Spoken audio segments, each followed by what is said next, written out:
گا محترم مفتی ارشاد رسمی صاحب سے کہ وہ مفتی ارشاد رسمی صاحب.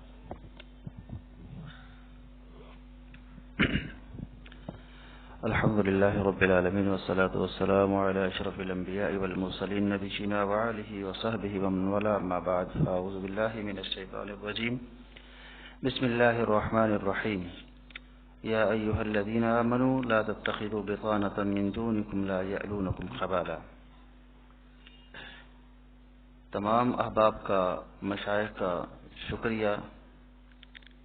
اللہ تعالی جتنے بھی یہاں مشائخ مفتیان کرام علماء فضلاء تشریف فرما ہیں، اللہ تمام کی مسائی جمیلہ جلیلہ کو اپنی بارگاہ میں قبول و منظور فرمائے. دو تین باتیں ہیں. پہلی بات تو یہ ہے، ابن ابی حاتم نے اپنی سند سے ایک واقعہ نقل کیا ہے. وہ واقعہ یہ ہے، اہل ہیرا میں سے ایک عیسائی نوجوان ہے، وہ بڑا اچھا لکھتا تھا. تو حضرت عمر بن خطاب رضی اللہ تعالی عنہ سے کہا گیا کہ آپ اس کو اپنا سیکرٹری رکھ لیں، کاتب رکھ لیں. تو حضرت عمر نے فرمایا تو پھر تو یہ ہوگا، بتانا جو ہے یہ تو پھر مومنوں مسلمانوں کے علاوہ ہوگا، تو میں یہ کام نہیں کروں گا.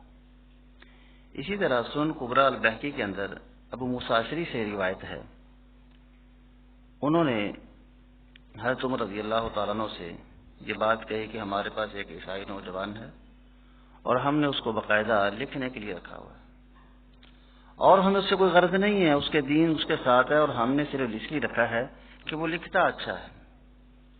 تو عمر بن خطاب نے کیا جواب دیا کہ جن کو اللہ نے رسوا کیا تم ان کو تکریم دیتے ہو، جن کو اللہ نے ذلیل کیا تم ان کو عزت دیتے ہو، جن کو اللہ نے دفع دور کیا تم ان کو قریب کرتے ہو. دو باتیں. تیسری بات یہ ہے کہ ہمارے ہاں قادیانیت کے حوالے سے بات کی جاتی ہے، اور سر دست بات یہ ہے، یہ تو اہل کتاب تھے، یہ اہل کتاب تھے جن سے ہمارے تعلقات رشتوں تک بھی چلے جاتے ہیں، ذبیحے کی بات بھی چلی جاتی ہے، لیکن یہ تو وہ لوگ ہیں جو آئین پاکستان کے غدار ہیں. یوں سمجھ لیں کہ غدار کو اگر کلیدی عہدے دیے جائیں گے تو نتیجہ تباہی کے سوا کچھ نہیں نظر آئے گا. اور آج وطن عزیز میں یہی ظلم جاری ہے کہ جگہ جگہ اور جا بجا ایسے لوگوں کو کلیدی عہدے اور ذمہ داریاں دی جاتی ہیں کہ جس سے وطن عزیز کے راز فاش ہوتے ہیں، اور نتیجہ اس کا یہی نکلتا ہے کہ ہماری مملکت، ہمارے پاکستان کے ادارے سب وہ کمزور پڑ جاتے ہیں. تو میں انہی باتوں پہ اپنی بات کو سمیٹتا ہوں.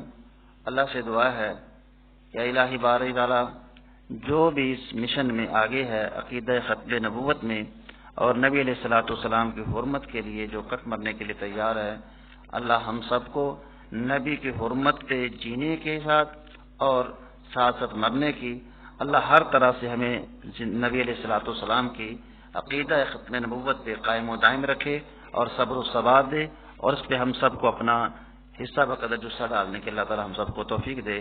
وما علینا الا البلاغ المبین.